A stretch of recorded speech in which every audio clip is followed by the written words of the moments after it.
Hi and welcome to What's My House Worth, where one of us is wearing short pants. My name is Rob Ticktin. This is Ryan McDonnell. We are with Hawthorn Real Estate. We build homes in Needham. We also provide real estate brokerage services. Ryan, why am I talking so fast? Rob, it's probably because we have a lot to cover and not a lot of time to do it. So why don't we get right into June? Sounds good. June, a red hot month in Needham. A lot of homes that sold. What's the number, Ryan? We have 54 houses selling in June, Rob. That's up from 32 homes sold in May. The average list price in June was $962, which is up from $920 in May.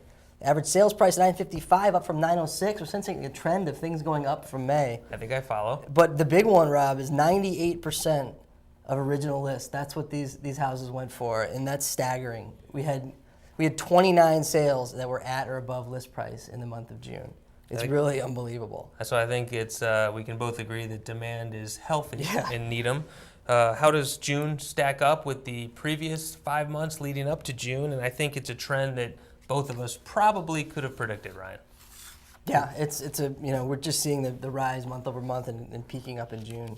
No surprise that June is the big number there, because as we look at how June has done historically in Needham, we see that it's pretty much been a strong number over the course of the previous 6 years. One thing to note, though, even though it's down from 64 in 2012 to 54 this year, the average sales price per square foot is up. It was $310 in 2012, now it's $331, and the average sales price up $135,000. So June was exceptionally strong, and one could argue every bit as strong, if not stronger, than 2012. Yeah, and I mean the average days on market, it's down to 41 days, which is as low as we've seen it, and it's, that's 23 of those 54 sales were off the market within a week. It's really, you got to be ready to go in this market. If you're a buyer, you need to be ready to pull the trigger quick, because there are a lot of people that are. Let's take a look at the 54 houses that sold in June. Yes, we're going to look at every single one of them, so let's get the ball rolling. Saddle up. We're going to start low and we're going to work our way up in sales price. And 286 Hunting Road is number one for June. Of the 54, it's the lowest selling price at $462. Busy corner, Greendale and Kendrick. Lots under 10,000 square feet, but still, you're getting this property. It's a colonial, 1,200 square feet for $460. Not bad. In the Mitchell District. 105 High Street is next up, and something doesn't seem to be right about this one, or Rob, at least comparable to the others. What would that be on 105 High Street? I didn't know that we included townhouses in our get-up. That's a little different, right? This month we do. Slipped in on us. Just this one because it was listed as a single family, so we included it. Shame on you. 302 Warren Street is number 3, and this is a house that you and I both looked at, Ryan. What are your thoughts on that one? I thought it cleaned up very well. When we saw it, it was before it was on the market, and it really, when it went on the market, it looked a heck of a lot better. But it's, it's a good little spot. It went for right around 5, and I think a lot of that has to do with the first floor layout is a little funky, and it's, there's not really much you can do with it going forward. There's some small choppy rooms. That was a location sale as much as anything else, I think. Agreed. Warren is a popular spot. 221 Greendale Avenue. This is pretty typical for what we're seeing in 2013. This is a house that went on the market in 2011, expired, went on in 2012, expired, then it goes on in 2013, and boom, it goes for over asking. Yeah. On 15 Noanett Road, this was a development project. A developer bought this one for $350,000 in 2011 and then turned around and sold it for $560. So on the surface, looks like a pretty good deal for that developer. I had a chance to see it. It was some nice finishes. Basically a newish or a new feeling house for mid-5s. You don't see many of those in Needham. 33 David Road is next up on our list as we race through the 54 homes that sold in Needham. This one sold for $561,000. Nice lot, little dated on the interior, but it's a lot of space for the price. Not too much we can tell you about 14 Highgate Street due to the fact that there was no description on the listing sheet, but you can read between the lines a little bit. Anything here you wanted to mention before we move on to the next one? It's 2 houses from Greendale, needs some updating. I think honestly it's a pretty good price for that property, to be honest, Rob. Apparently it's a pretty good price too for 159 Fairfield Street. This is one that you and I both looked at before it went on the market. Big lot. It was a ranch, but it was really nicely finished, move-in condition. Yeah, it had a nice sunroom addition off the back. It's a 12,000 square foot lot. It does abut the train, but It's in a nice part of town, that's for sure. And a lot of inventory moving in that neighborhood. Yeah. And we'll get to a couple more later in the show. 721 Greendale Avenue. This was one that was listed for $599.9, and lo and behold, Ryan, it went for more than original list. Yikes. Walk to Broadmeadow School. Yeah, 2,000 square feet, 3 beds, 2 baths, and some nice updates throughout, but it is on Greendale, so I think getting over 6 for that property is a function of the market we are in.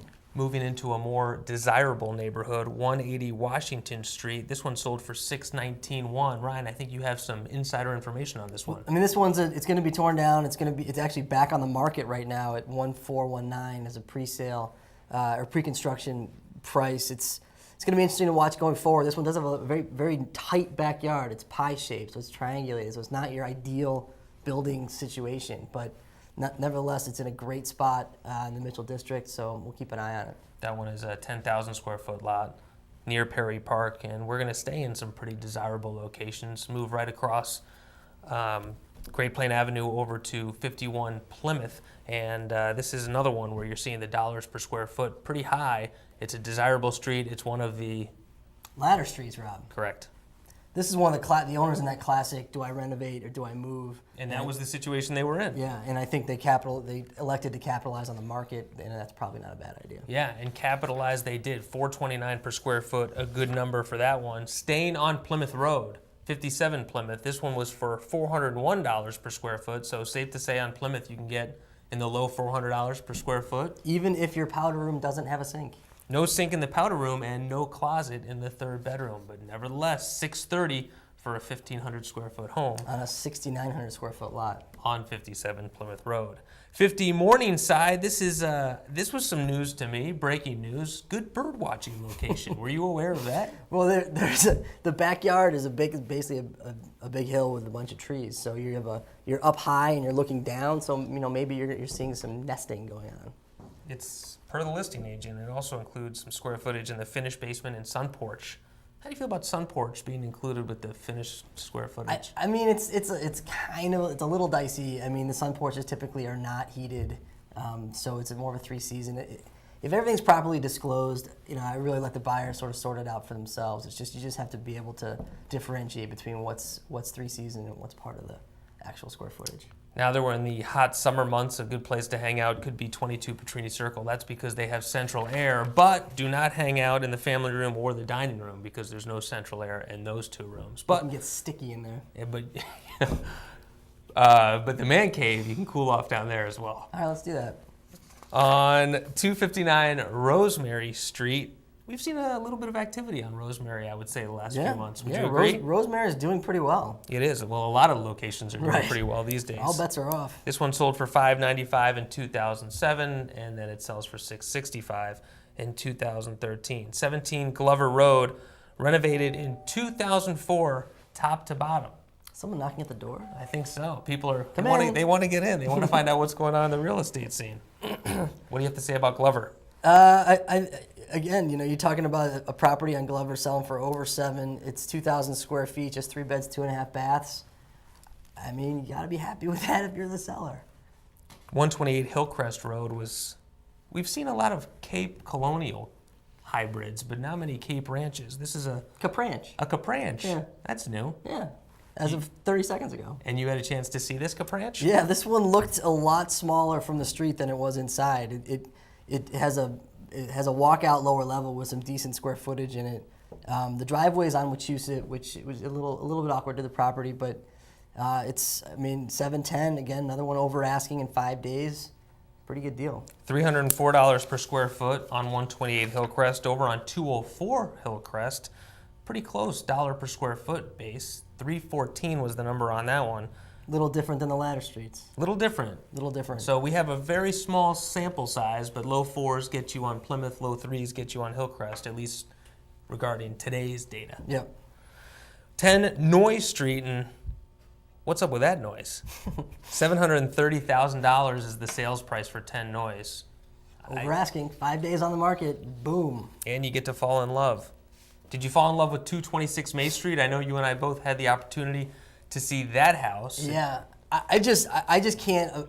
I can't imagine parking on on that street and dealing with that in the wintertime. There's no garage. You're a million steps up from the street. It would just something that it was a good idea to sell this during the spring, summer, because that would be dicey in the winter. Right, because up being the key word. I mean, you're a few steps away, but it's not like steps straight to the house. Right. You have to go up and over. So, you envision groceries or kids and snow and rain, and it has to be dragging those kids up by their collars up those stairs during the winter. a very specific buyer for I don't condone 226 dragging children, really. It's May not Street. something I do. At least not if you live at 226 May Street, you don't.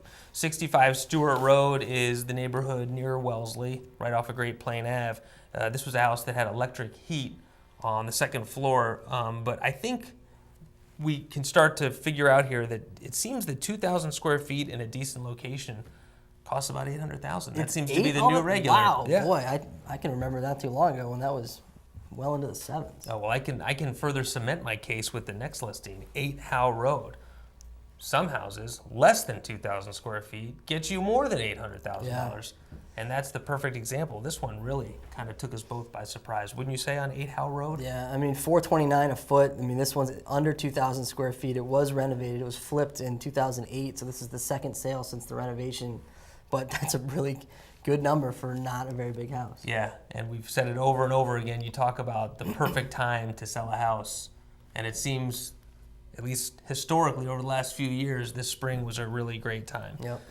89 Wilshire Park is next up on our list, and we're heading back to the latter streets. Yeah, and this is the street that a lot of people really like to be on. This house sold in the 8s. A lot of work was done outside to retain the backyard, create a level lot, a really nice deck. The inside is a little dated. It's a little vertical with the square footage, but again, I mean, you're in that location. I mean, it's a very desirable one, and it shows here. Over and over again, we're seeing so many sales price being above and beyond the original list. 89 Wilshire Park is not one of them. The next one is 40 Damon Road, and this was a house that I had a chance to see, and I think what made it sell for such a good number was the fact that you had 4 legitimate bedrooms upstairs. You had 2 baths upstairs, including the master. They were both recently renovated. It was a pretty classic layout.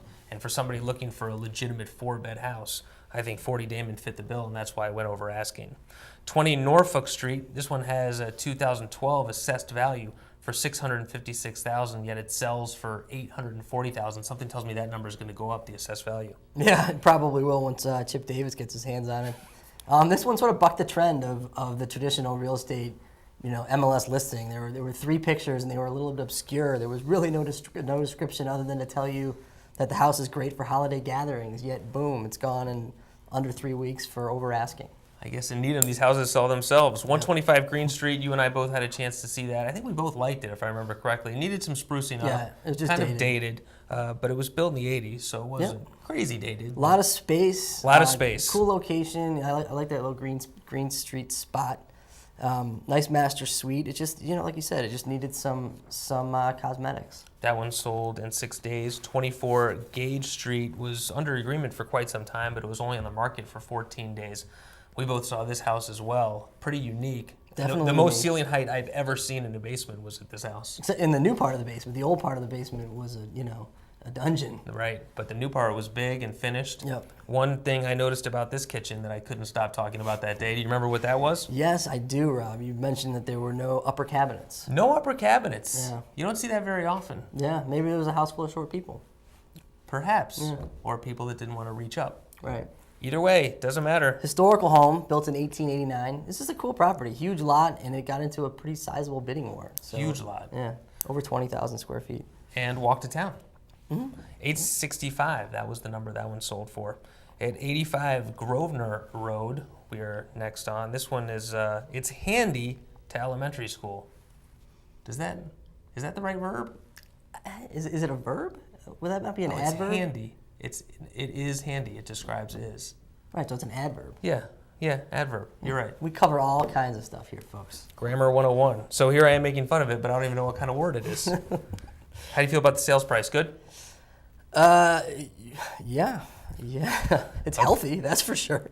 And it's also healthy for 64 Whittier Road. This I thought was a very, very good number for that house in light of the fact that it was dated and it was on a big lot, but it was just seemed like 892 was kind of high, and what do I know? Sells for 881 after just 21 days. Yeah, that's a location sale. That's a function of the location and the market, because that house needs some updating.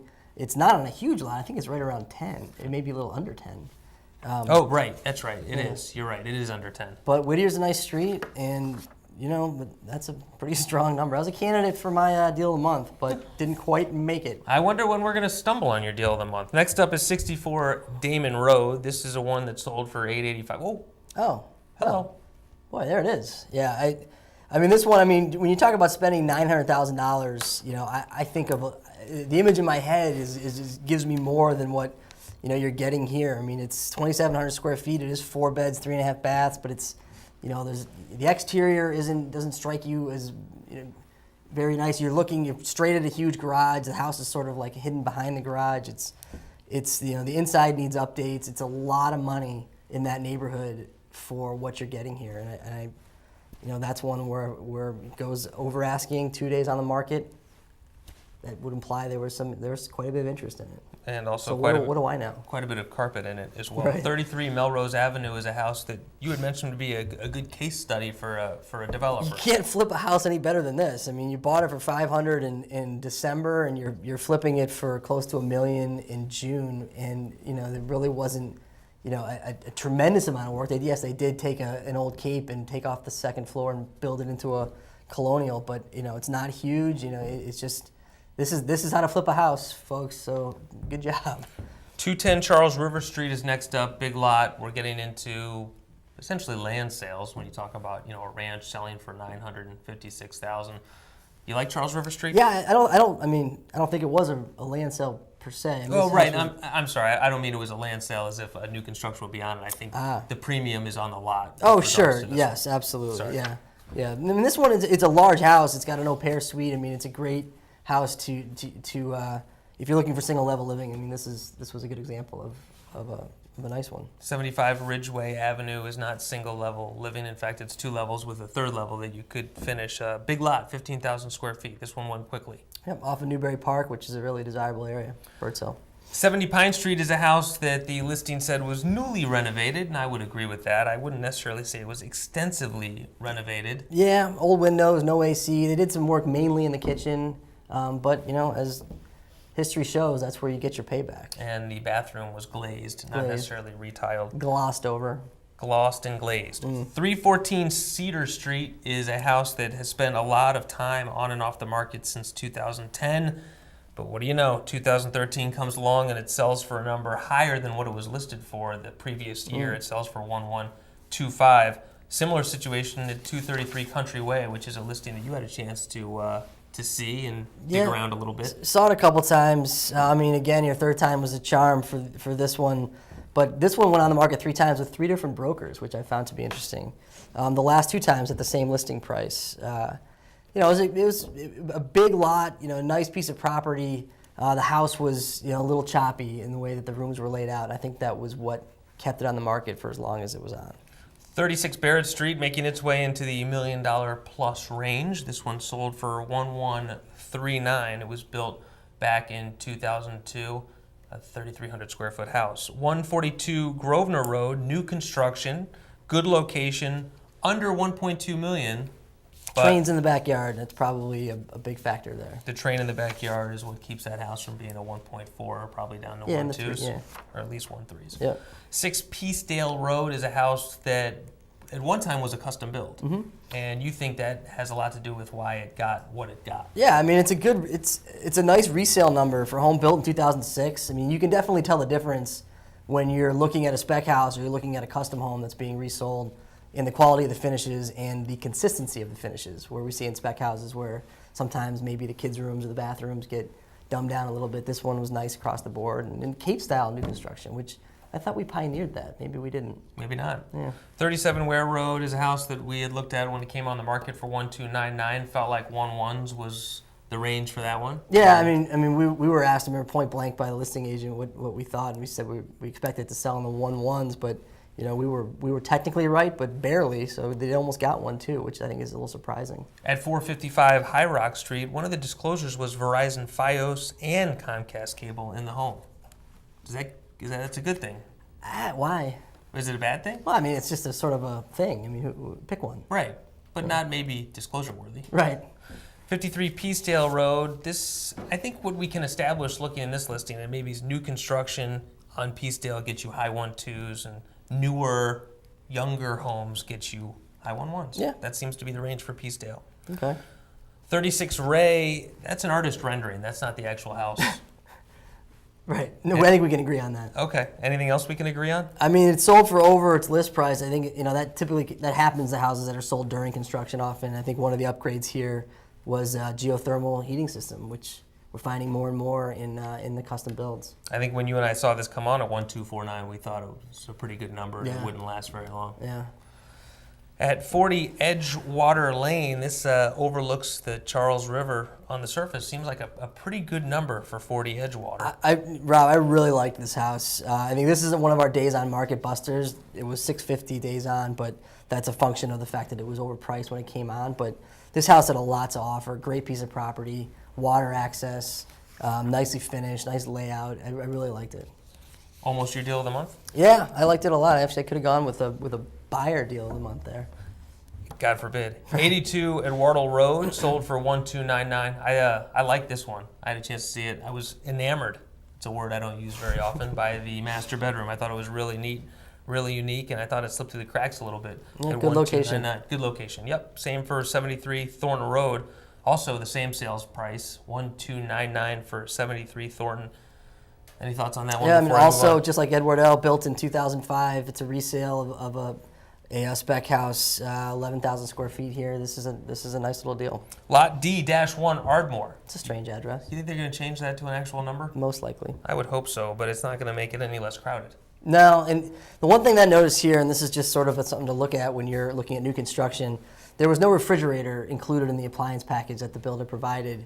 And that's not altogether that unusual. What is unusual is the space in which they provided for a refrigerator was tiny. So not only are you buying your own refrigerator, but you're kind of pigeonholed into getting a little one, which I didn't love. 50 Barrett Street is next up on the list, and look, first 36, now 50 Barrett. They're playing with the big boys today. Go Barrett. Yeah, good job, Barrett.